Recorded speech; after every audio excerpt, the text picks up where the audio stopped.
வணக்கம். இன்னைக்கு இந்த வீடியோல நம்ம பார்க்க போறது 2025-2026 கல்வியாண்டிற்கான மருத்துவ மாணவர் சேர்க்கைக்கு விண்ணப்பிப்பதற்கான அறிவிப்பு வெளியிடப்பட்டுள்ளது. MBBS, BDS போன்ற மருத்துவ படிப்புகளுக்கு விண்ணப்பிப்பதற்காக மருத்துவ கல்வி இயக்ககம் அறிவிப்பு வெளியிடப்பட்டுள்ளது. அதற்கு யார் யார் விண்ணப்பிக்க வேண்டும், அதற்கான தகுதிகள் என்ன, எவ்வாறு இணையதளம் வழியாக விண்ணப்பிக்க வேண்டும் அப்படிங்கிற முழு தகவல்களையும் தெளிவா இந்த வீடியோல நம்ம பார்க்கலாம். இந்த வீடியோவை முழுசா பாருங்க. இந்த வீடியோவை நிறைய பேருக்கு ஷேர் பண்ணுங்க.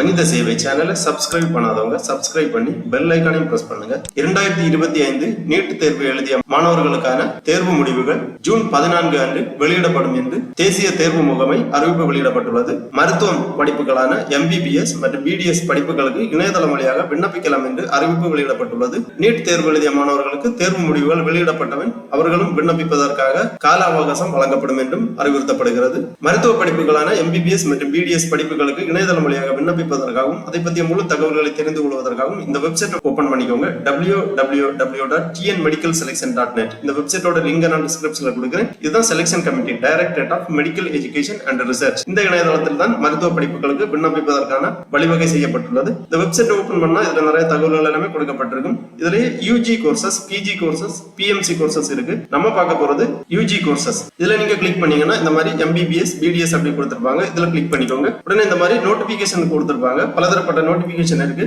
Notification 1, kind attention to the candidate who are applying for MBBS, BDS 2025-26. அப்புறமா நோட்டிபிகேஷன் 2 இருக்கு. Kind attention to the candidate who are applying for MBBS, BDS 2025-26 section. அப்புறமா நோட்டிபிகேஷன் 3, நோட்டிபிகேஷன் 4 எல்லாமே கொடுத்திருக்காங்க. Procedure for applying for online application MBBS, BDS courses 2025-26. Prospectus இருக்கு. Prospectus for admission to MBBS, BDS degree courses in Tamil Nadu government medical colleges and dental colleges, government quota seat in self financing medical college and dental college, ESIC medical college, KK Nagar, Chennai, அப்ளிகேட்டட் to the Tamil Nadu doctor MGR university and state private universities. அதன் பிறகு prospectus for admission to MBBS, BDS degree courses in under management quota including minority NRI seat in self financing medical colleges and dental colleges, Tamil Nadu affiliated to the Tamil Nadu doctor MGR medical university and state private universities அந்த மாதிரி கொடுத்திருக்காங்க. இந்த ப்ராஸ்பெக்டஸ்ல நீங்க click பண்ணீங்கன்னா இந்த மாதிரி PDF ஃபார்மேட்ல file ஒன்று open ஆகும். இதுல இந்த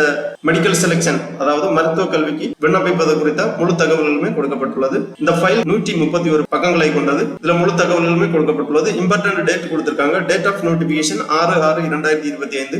date of commencement of online application 6/6/2025. Last date for online submission of application தேதி குறிப்பிடப்படவில்லை. ஏனென்றால் நீட் தேர்வு முடிவுகள் வெளியிடப்பட்ட பிறகு அந்த மாணவர்களும் விண்ணப்பிப்பதற்காக கால அவகாசம் வழங்கப்படும். அதன் பிறகு விண்ணப்பிப்பதற்கான கடைசி தேதி குறிப்பிடப்படும். அப்புறமா date of declaration of rank list, details of counselling, commencement of courses, closure of admission போன்ற தேதி விவரங்கள் எல்லாமே பின்னர் தெரிவிக்கப்படும். முக்கியமான நோட்ஸ் கொடுத்திருக்காங்க. Tamil Nadu medical selection committee discourage candidate from seeking any agencies help in application and counselling process. The candidate and their parent will be solely responsible for all the documents submitted by them. Do not rely on agencies tools in the counseling process. Disclaimer details எல்லாமே கொடுக்கப்பட்டுள்ளது. இதற்கான விண்ணப்ப கட்டணம் 500 ரூபாய் இணையதளம் வழியாக செலுத்த வேண்டும். SC/ST மாணவர்களுக்கு இந்த விண்ணப்ப கட்டணம் செலுத்துவதிலிருந்து விலக்கு அளிக்கப்படுகிறது.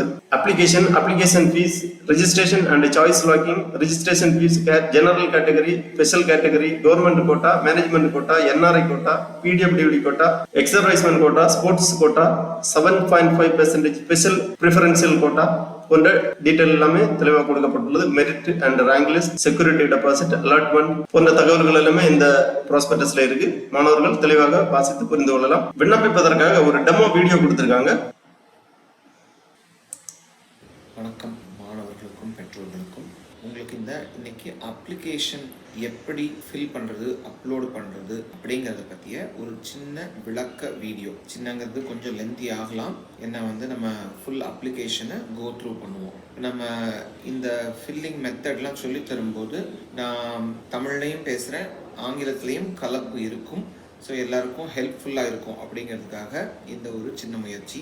நம்ம tnmedicalselection.org அல்லது tnmedicalselection.net அப்படிங்கிற இந்த வெப்சைட் மூலமாக தான் இந்த அப்ளிகேஷனை நம்ம லாகின் பண்ணி ஃபில் பண்ண முடியும். இந்த அப்ளிகேஷன் பார்க்கறதுக்கு முன்னாடி 2 விஷயங்கள் கிளியர் பண்ணிட விரும்புகிறேன். இப்போ இந்த வீடியோ வந்து ஸ்டூடெண்ட்ஸ்க்கு பேரண்ட்ஸ்க்கு ஹெல்ப்ஃபுல்லாக இருக்கணும் அப்படிங்கிறதுக்காக போடப்பட்டது தானே தவிர இதுதான் ஃபைனல் டாக்குமெண்ட், இதுதான் இதில் உள்ளது தான் நான் பேசுறது தான் ரூலிங்னு கிடையாது. ஸோ அதனால் என்ன பண்ணணும், ஸ்டூடெண்ட்ஸ் வந்து ப்ராஸ்பெக்டஸ் அப்படின்னு தகவல் தொகுப்பேடு அப்படின்னு நம்ம வெளியிடுறோம் இல்லையா, அது வந்து ஒரு அரசு ஆணை. ஸோ அது இதே tnmedicalselection.orgங்கிற வெப்சைட்லேயே இருக்கும். இந்த ப்ராஸ்பெக்டஸில் இருக்கிறது தான் ஃபைனல், அதுதான் கரெக்டானது. இது நம்ம ஈஸி அண்டர்ஸ்டாண்டிங்காக எப்படி அப்ளிகேஷன் ஃபில் பண்ணணும் அப்படிங்கிறத பார்த்துடலாம். உங்கள் வீடியோவில் தெரிகிற மாதிரி இந்த சைட்டை திறந்த உடனே இப்போ கவர்மெண்ட் கோட்டா, மேனேஜ்மெண்ட் கோட்டா அப்படின்னு 2 காலம் இருக்குது.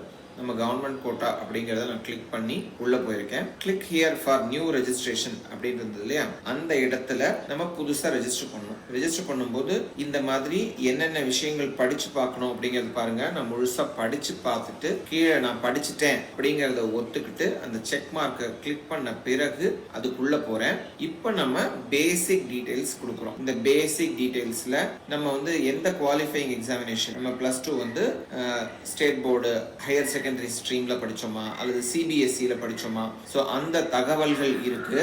அடுத்தது டேட் ஆஃப் பர்த் இருக்கு, குவாலிஃபையிங் இயர் அப்படின்னு இருக்கு. அப்படின்னா என்ன விஷயம், இப்போ நம்ம குவாலிஃபையிங் எக்ஸாமினேஷன் இருக்கு இல்லையா, அதாவது +2 நம்ம இந்த வருஷம் முடிச்சோமா சென்ற வருடம் முடிச்சோமா 2024 நான் முடிச்சேன் அப்படின்னு அந்த குவாலிஃபையிங் இயர் இருக்கு. நம்மளோட higher secondary examination higher secondary அல்லது சிபிஎஸ்சினா சிபிஎஸ்சி அதோட ரெஜிஸ்ட்ரேஷன் நம்பர் இருக்கு. இதெல்லாம் ரொம்ப கவனமா இந்த இடத்துல நம்ம பார்த்து ஃபில் பண்ணணும். இதற்கு பிறகு பாத்தீங்கன்னா இந்த இஎம்ஐஎஸ் ஐடிங்கிறது நம்ம தமிழ்நாட்டில் படிச்சிருந்தோம்னா எல்லாருக்குமே இருக்கு. அந்த இஎம்ஐஎஸ் ஐடியா கவனமா இந்த இடத்துல ஃபில் பண்ணோம். இஎம்ஐஎஸ் ஐடி முடிச்ச உடனே +1 பாஸ்டான்னு கேக்குது. நம்ம +1 பாஸ் பண்ணி தான் +2க்கு வந்திருப்போம். அந்த தகவலை ஃபில் பண்ணோம். லாகின் ஐடி அப்படின்னு கேக்குது. இந்த லாகின் ஐடி அப்படிங்கறதா நீங்க தமிழ்நாடு மெடிக்கல் செலக்ஷன் கமிட்டி வெப்சைட்டுக்குள்ள லாகின் செய்யறதுக்கான உட்புகிறதுக்கான பாஸ்வேர்டு பின்னாடி வரும். இதுதான் லாகின் ஐடி. ஸோ இதை மறக்க கூடாது.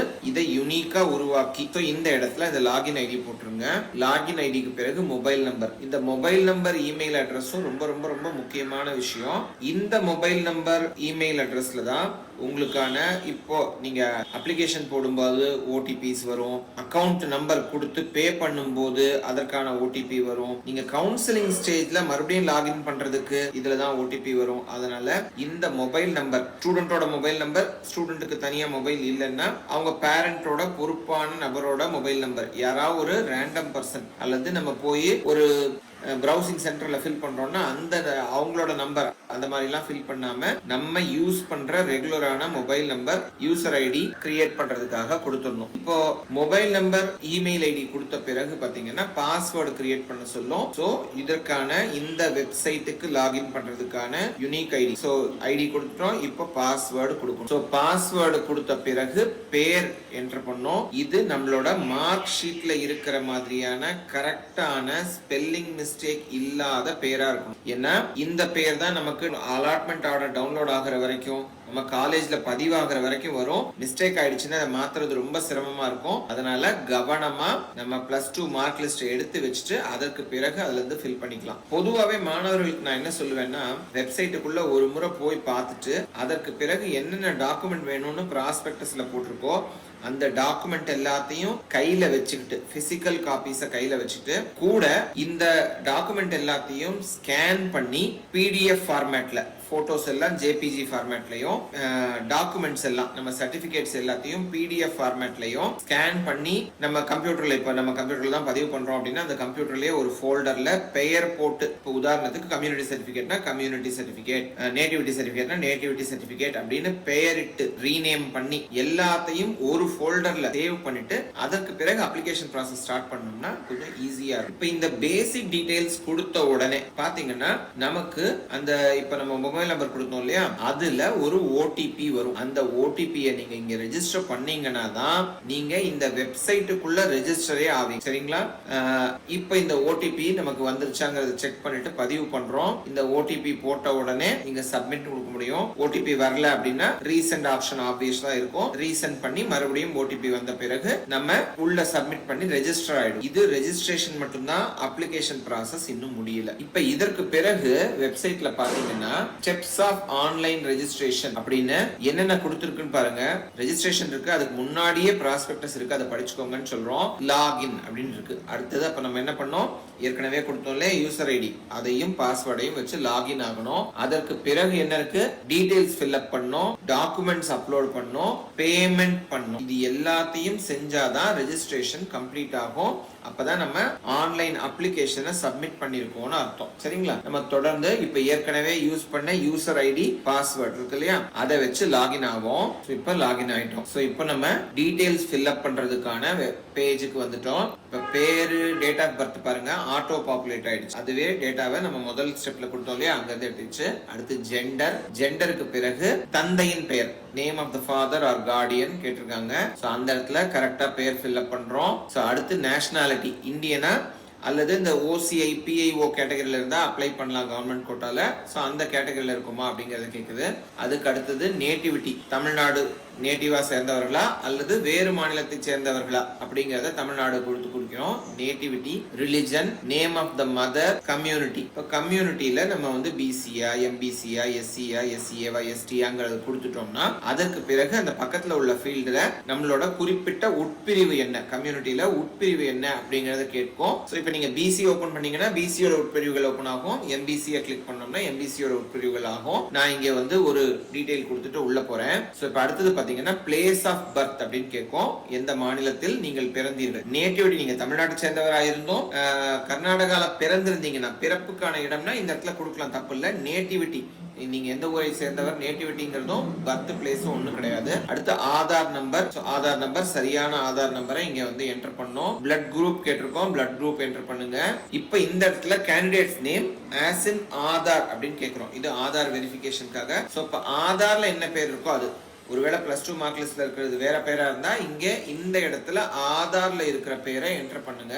இதுக்கு அடுத்தது கம்யூனிட்டி சர்டிபிகேட்டோட இன்ஃபர்மேஷன். நம்ம குறிப்பா நமக்கு சலுகை வேணும்னா, அதாவது கம்யூனிட்டி பேஸ்ட் ரிசர்வேஷன் வேணும்னா இந்த கம்யூனிட்டி சர்டிபிகேட் இன்ஃபர்மேஷனை கரெக்டா ஃபில் பண்றது ரொம்ப முக்கியம். சோ கரெக்டா நம்ம அந்த நம்பர், எந்த இடத்துல இருந்து இஷ்யூ செய்யப்பட்டது, இஷ்யூயிங் அத்தாரிட்டி யாரு, சோ இப்ப நம்ம ஆர்டிஓவா, தாசில்தாரா, யார் இஷ்யூ பண்ணாங்க, கம்யூனிட்டி சர்டிபிகேட்டோட நம்பர் என்ன, சோ டேட் ஆஃப் இஷ்யூ என்ன, இது எல்லாத்தையும் அதுல என்டர் பண்ணோம்னா நம்ம இந்த டீடைல்ஸ் கம்ப்ளீட் பண்ணிட்டோம். இதற்கு அடுத்து அட்ரஸ் டீடைல்ஸ். அட்ரஸ்ல 2 அட்ரஸ் கேட்டிருக்காங்க. கம்யூனிகேஷன் அட்ரஸ், நமக்கு ஏதாவது ஒரு வகையில தேவைப்பட்டால், பொதுவாக எந்த இண்டிவிஜுவல் பர்சனல் கம்யூனிகேஷனும் தமிழ்நாடு மெடிக்கல் செலக்ஷன் கமிட்டில இருந்து வராது, எல்லாமே வெப்சைட் மூலமா தான் நடக்கும். ஆனாலும் அட்ரஸ் எது அப்படிங்கிறது நம்மளோட இப்போ கம்யூனிகேட் பண்ணணும்னா எந்த அட்ரஸ், நம்மளோட பெர்மனன்ட் அட்ரஸ் எது, ரெண்டையுமே ஒன்னு ஃபில் பண்ணிட்டு இன்னொன்னுக்கு வந்து கிளிக் பண்ணீங்கனாலே அது ஆட்டோ பாப்புலேட் ஆகி இந்த இதே அட்ரஸ்ல தான் ரெண்டுமே எனக்கு ஒண்ணுதான்னா அதை ஃபில் பண்ணிக்கலாம். அதுல ஒன்றும் சிரமம் கிடையாது.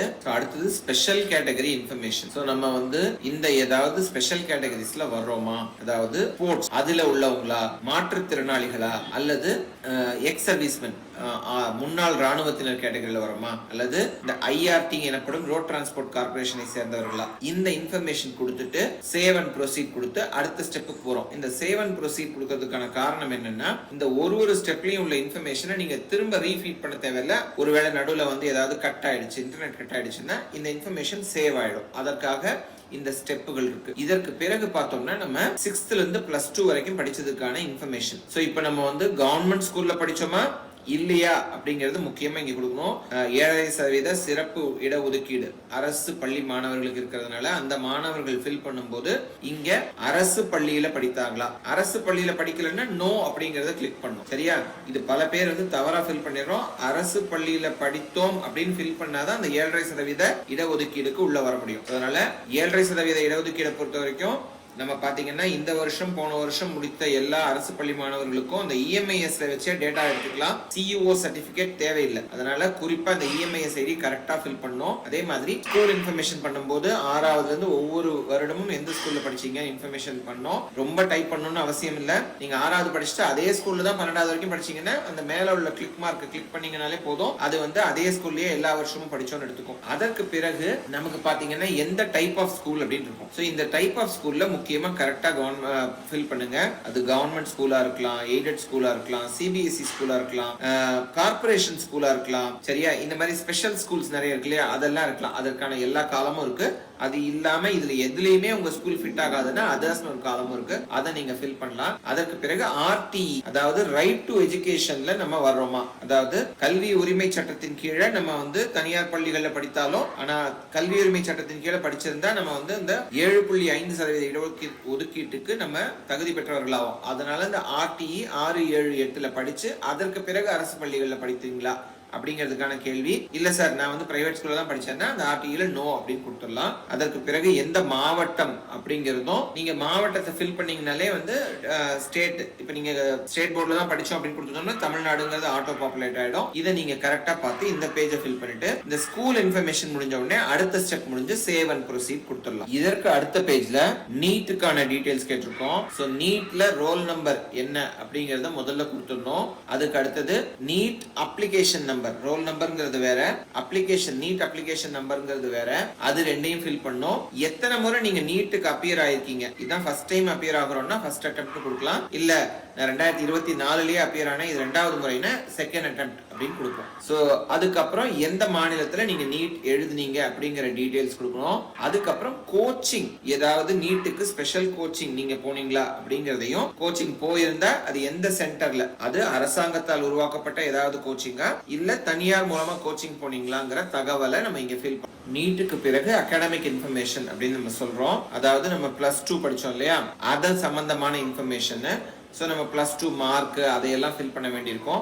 ஏற்கனவே சொன்ன மாதிரி குவாலிஃபைங் எக்ஸாமினேஷன் முதல் பேஜ்ல என்ன கொடுத்தோமோ அது இங்க ஃபில் ஆயிடும். ஹையர் செகண்டரினா ஹையர் செகண்டரி, சிபிஎஸ்இனா சிபிஎஸ்இ. நிறைய பேருக்கு வந்து ஹெச்எஸ்சினா என்ன அப்படிங்கறதுல டவுட் இருக்கு. ஹெச்எஸ்சினா ஸ்டேட் போர்டு ஹையர் செகண்டரியில படிச்சவங்க ஹெச்எஸ்சின்னு ஃபில் பண்ணுவாங்க. சிபிஎஸ்இல முடிச்சிருந்தீங்கன்னா சிபிஎஸ்இன்னு ஃபில் பண்ணுவீங்க. நம்ம முதல்ல ரெஜிஸ்ட்ரேஷன் அப்பயே இந்த டாக்குமெண்ட் கேட்டிருந்தோம். இதுக்கு அடுத்து ஹையர் செகண்டரி. இப்ப ஹையர் செகண்டரினா அந்த எக்ஸாமினேஷன், ரோல் நம்பர், நம்ம எந்த இடத்துல பாஸ் பண்ணோம், நம்மளோட குரூப் கோட், சரிங்களா?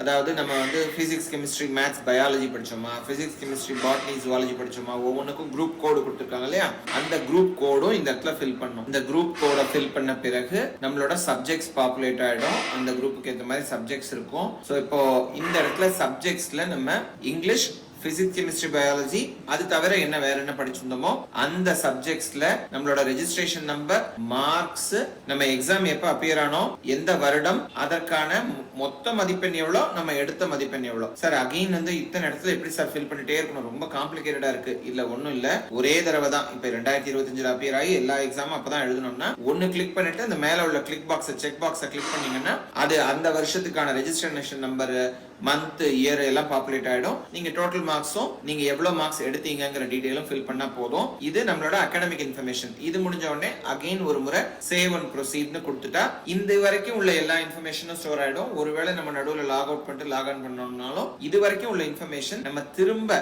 உள்ளீடு செய்ய தேவையில்லை, அது எல்லாமே அதுலயே கரெக்டா இருக்கும். இப்ப நம்ம ஏதாவது ஒரு தகவல் தவறா கொடுத்திருந்தோம்னா, இப்ப அப்ளிகேஷன் நம்பர் HSCல 12 டிஜிட் நம்பர், சோ நம்ம இப்போ நான் வந்து 10 டிஜிட் நம்பர் கொடுத்திருக்கேன் அப்படின்னா அது வந்து தவறு அப்படின்னு காமிச்சிரும்.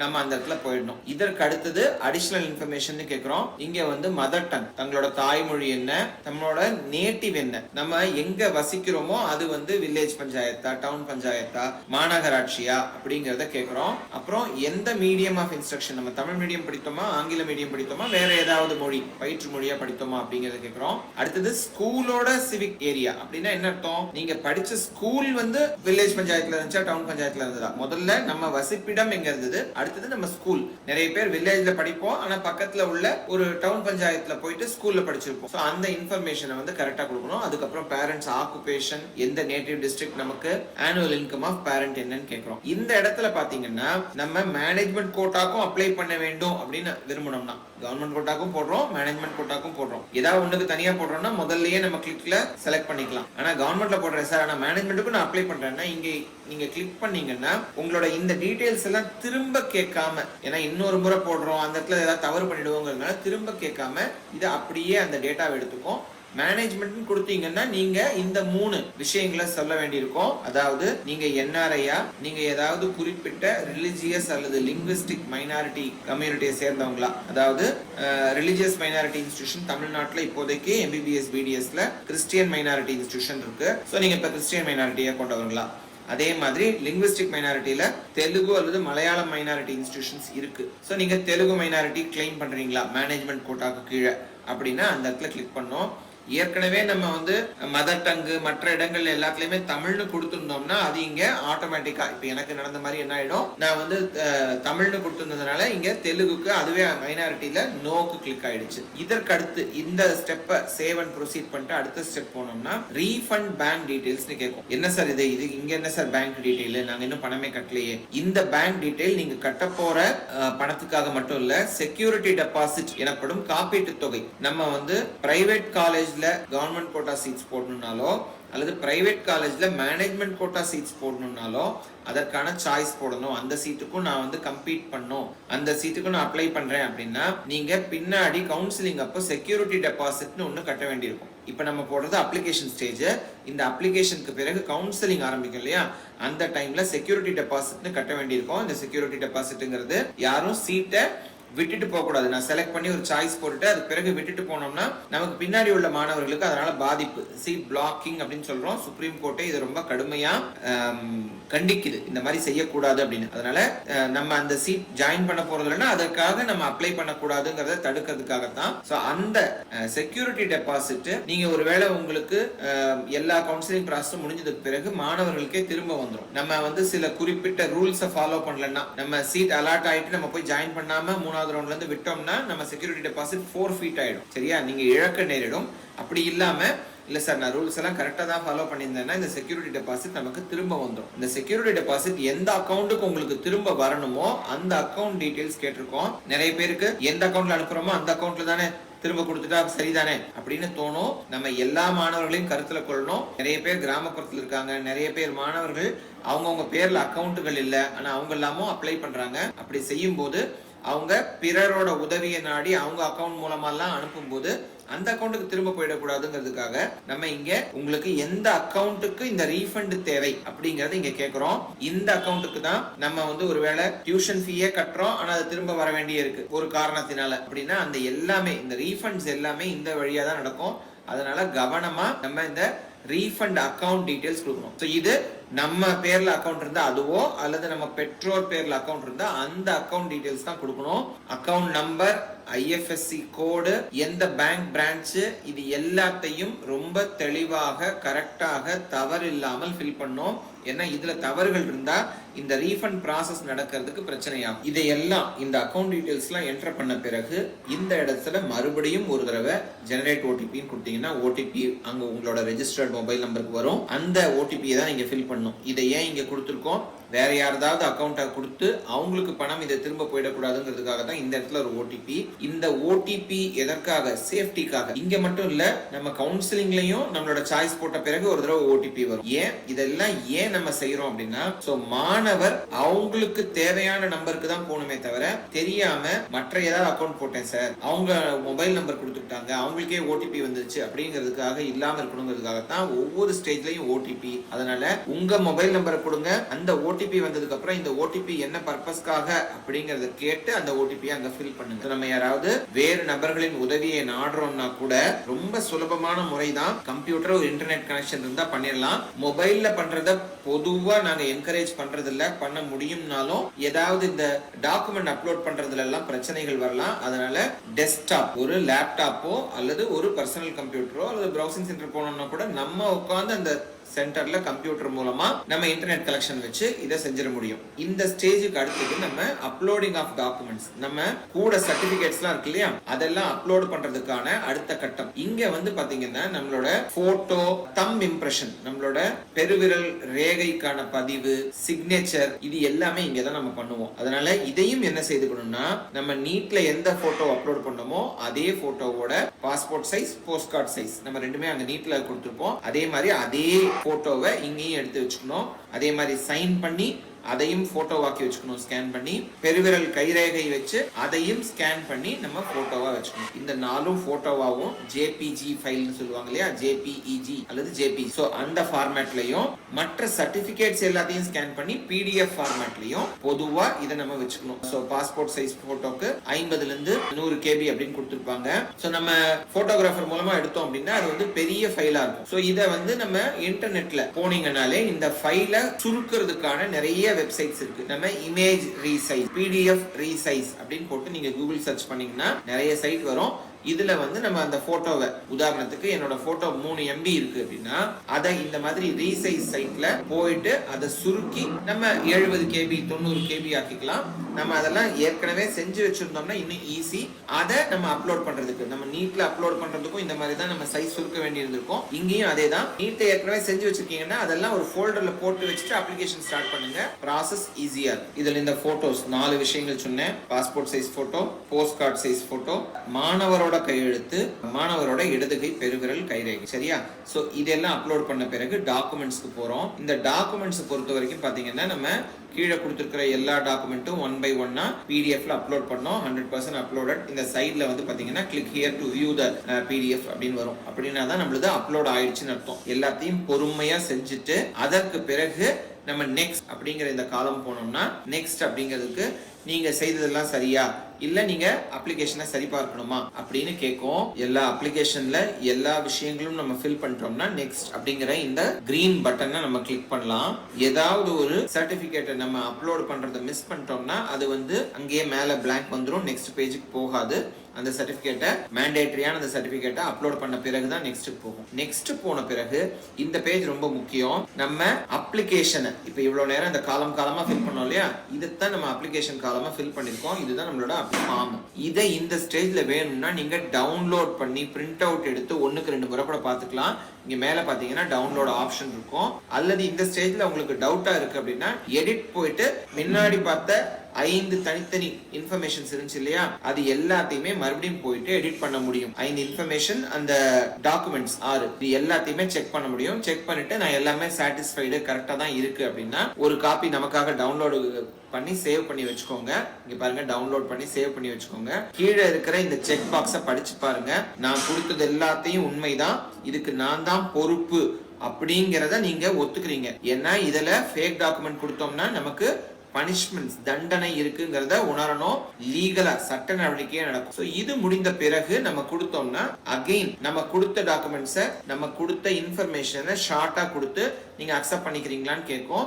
இதை எஸ் கொடுத்ததுக்கு பிறகுதான் நமக்கு பேமெண்ட் லிங்க் ஓபன் ஆகும். பேமெண்ட் லிங்க் போனோம்னா அப்ளிகேஷன் காஸ்ட்ங்கிறது 500 ரூபாய். நம்ம SC SCA ST மாணவர்களுக்கு இந்த அப்ளிகேஷன் காஸ்ட் ஃப்ரீயா இருக்கும்.